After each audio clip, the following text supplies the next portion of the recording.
ভাই আইফোন আমার কিনতে মন চাই। বাবার একদিন বলছিলাম, বাবা আমার একটা আইফোন কিনে দিবা।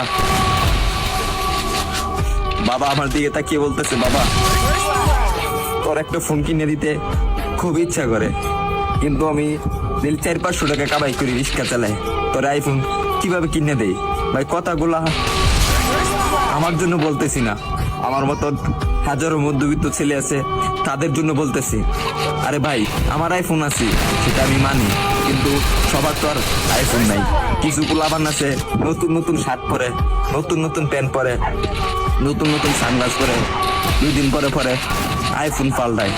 তাদের উদ্দেশ্য করে বলতেছি, ভাই আমরা গরিব মানুষ, ভাই আমরা দিনের না দিন খাই, আমরা আইফোন কিনবো ভাই, কারণ 3 বেলা তো ঠিক মতো খাইতে পারি না।